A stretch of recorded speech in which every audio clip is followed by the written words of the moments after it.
the mantra of the American dream is to advance yourself.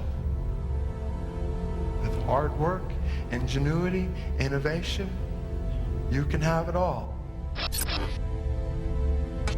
The frightening reality of the gospel. Jesus does call us to give up everything we have. And he may tell any one of us to sell all of our possessions and give them to the poor. But we don't believe this. If we form Jesus to look like us and be who we want him to be, then even when we gather together and sing our praises and lift our hands, the reality is we are not worshiping the Jesus of the Bible. We are worshiping and singing to ourselves. We have a master who demands radical obedience and a mission that warrants radical urgency. And we do not have time to waste our lives living out a Christian spin on the American dream. The most glorious reason you exist is for the proclamation of the glory of God to the ends of the earth. And it's more than having a nice life. It's about giving our lives and our families and our jobs for the proclamation of the glory of Christ to the ends of the earth. If we're going to live for the sake of 4.5 billion lost people and thousands and thousands and thousands of kids who are dying every day because they don't have food on their table, then that means radical change in our lives and our families and the church.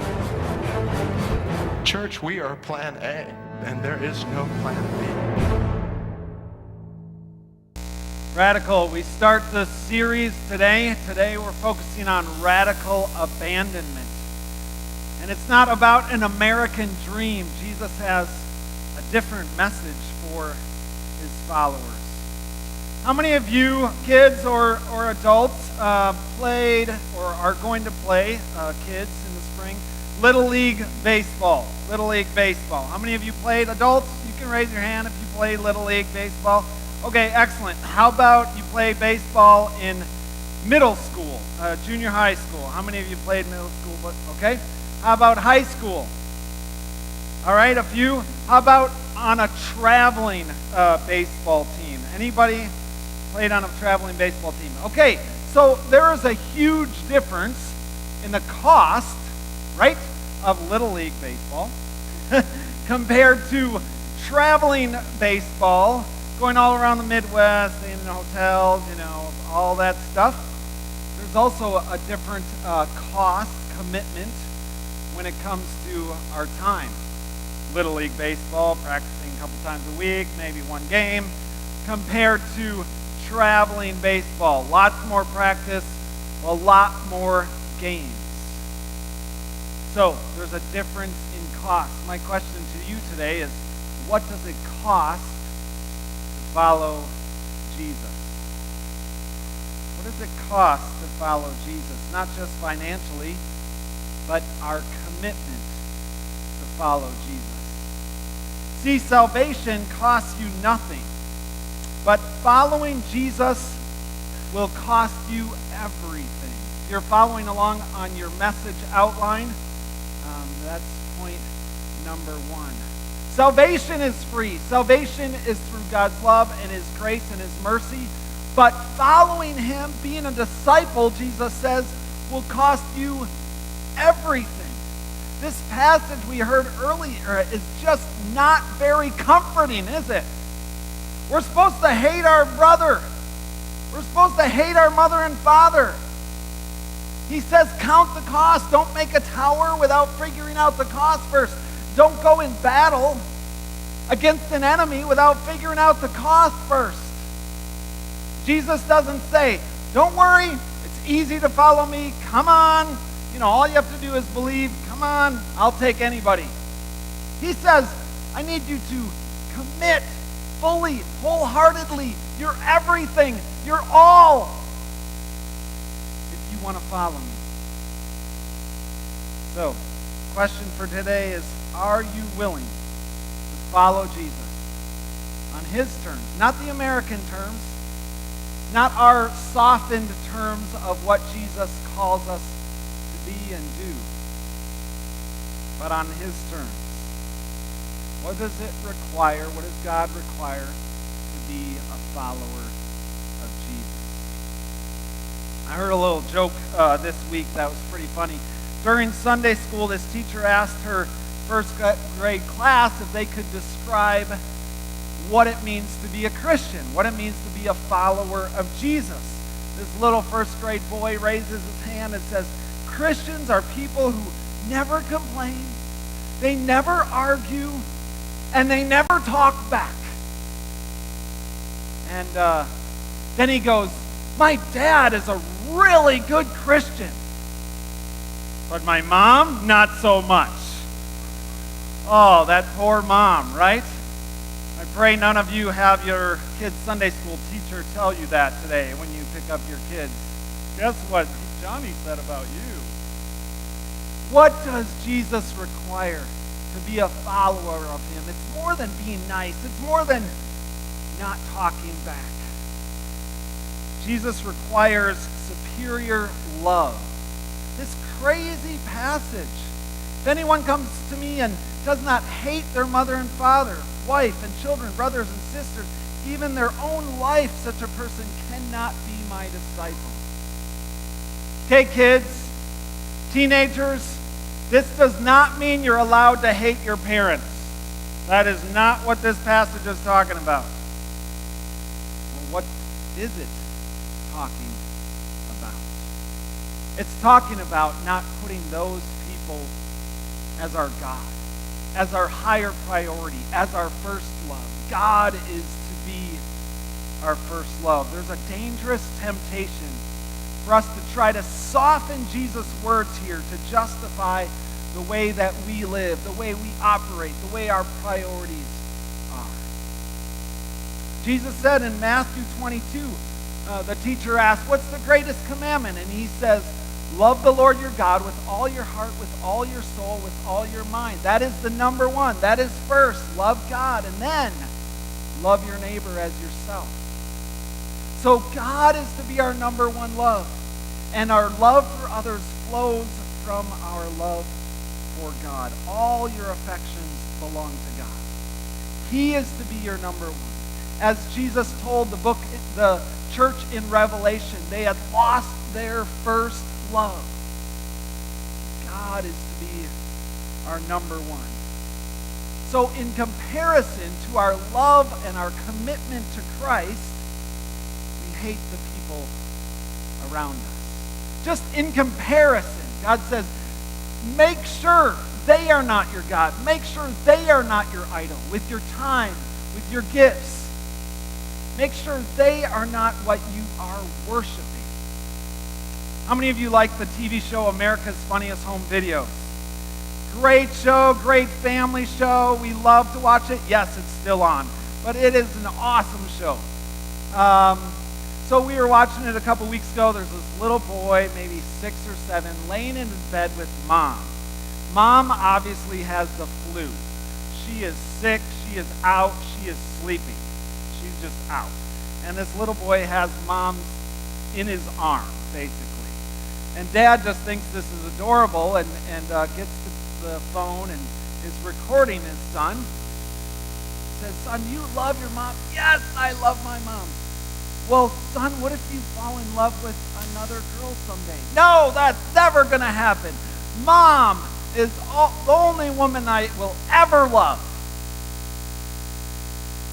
So now, are you sure, the dad says, are you sure? Someday I think you might, fall in love and want to marry and move out and be with your wife. Nope, mom is the only one I will ever love. That boy had a commitment to his mom, a loyalty, a love for his mom. But God calls us to love him above all others. So this changes our perspective. This changes how we do things in life. This changes how we see things. Our kids are not our idols. Yes, they may have dance team. Yes, they may have hockey. Yes, they may have gymnastics. Yes, they may have these sports. Yes, they may have these celebrations. Yes, We may throw them some birthday parties. Yes, we take them to Wisconsin Dells once in a while. But they are not God. And they should not be our number one priority of our love and our number one worship. God deserves our worship. God deserves our sacrifice. Doesn't mean that we neglect our kids. But we need to be careful they don't usurp our worship of God and our loyalty to God. So our love for others starts with a reservoir of love for Christ. It flows from our commitment to Christ. Our love for others flows from that deep love for God. Christianity does not consist of begrudging obedience to Christ. I don't think, wives, you would like that if your husbands loved you begrudgingly. Come on, honey, get over here. I'm supposed to kiss you when I get home from work. That's what a loving husband does. I don't think that would work too well. Honey, come on, it's Valentine's Day. I know I'm supposed to take you out for dinner. Come on, I got some coupons for McDonald's. Let's go. You would not enjoy that kind of marriage. That is begrudgingly loving your spouse. God doesn't want us to begrudgingly love us. Love him, I mean. Come on, let's go to worship. This is what we're supposed to do. We're Christians. Come on, kids. Let's read the Bible. Pastor will be happy. We'll just read one sentence. That'll be fine. We don't do it begrudgingly. We do it out of love for him and a commitment to him and a desire to show him and have him number one in our life. Biblical Christianity sees the rule of Christ and is so drawn towards him that our love for him drives everything we do. Drives what we do. Drives our decision. Is this going to honor Christ? Is this choice going to draw us closer to Christ or further away from Christ? And then we have this hard teaching from Jesus. Being a disciple of Jesus Christ means you forsake all relationships, or at least some relationships, in favor of an intimate relationship with Christ. If another relationship is steering you away from Christ, if it's pulling you away, if it's becoming your idol, if it's usurping who God is in your life, it's time to reconsider that relationship. Not necessarily walking away from it, but certainly reprioritizing that relationship. We don't want to give God our leftovers. We don't want to give God just a little bit we have left.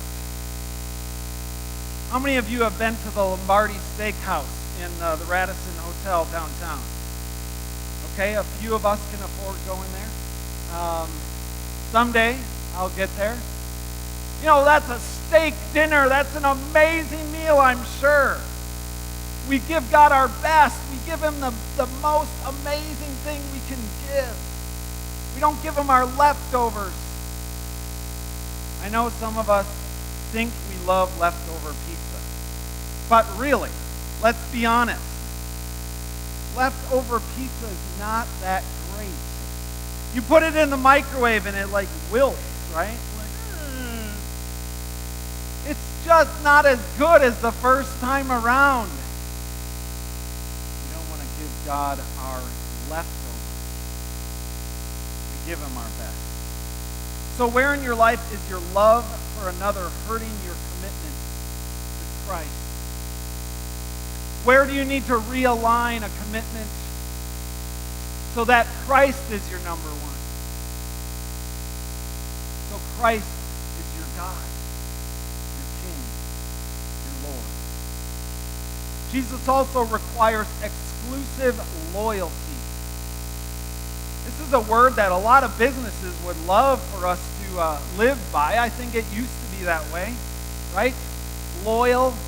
If our parents bought a Chevy, we bought a Chevy. If our parents had State Farm insurance or Farmers Insurance or whatever, we had State Farm insurance. Actually, Starfeldt do have that.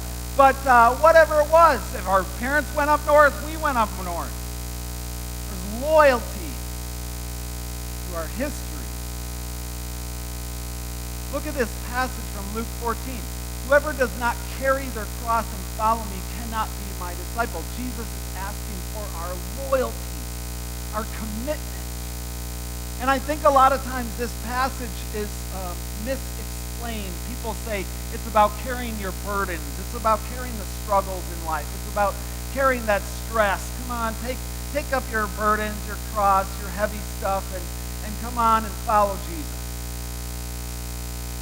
The cross of Christ during the time of Roman rule is not a burden. It's a death tool. It's an electric chair. This passage is about being dead men and women walking. That we have nothing left of ourselves to give. We have nothing. We are dead to ourselves. We are dead to our desires. We are dead to our will, and we follow Christ to the cross. We only have life because of Christ.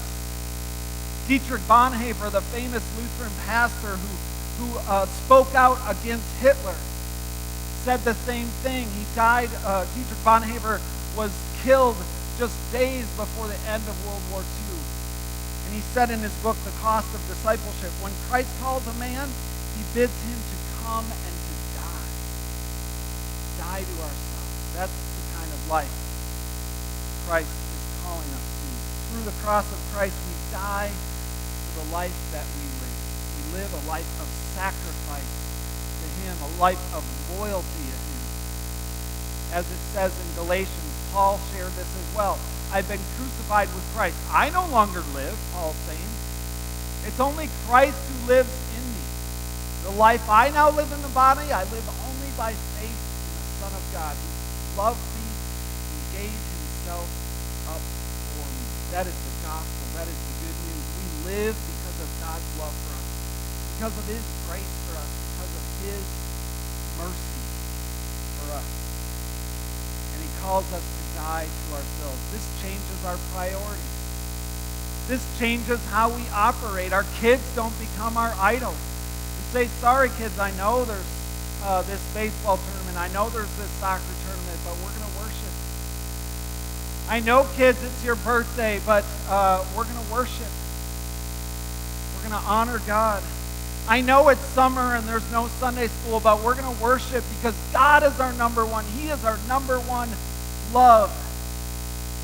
And we're going to reflect that in our life. And Jesus shares these two examples. We are to be workers constructing a building. He says there's a construction worker building a tower, and doesn't he figure out the cost ahead of time? He figures out how much it's going to cost and has the blueprints and has the workers ahead of time. He doesn't just start the project with a few dollars, and then Jesus says, count the cost. Count the cost of being a follower of me. The bar is not low. It's very high. Are you ready for the battle? Are you ready for the commitment of being a follower of Jesus?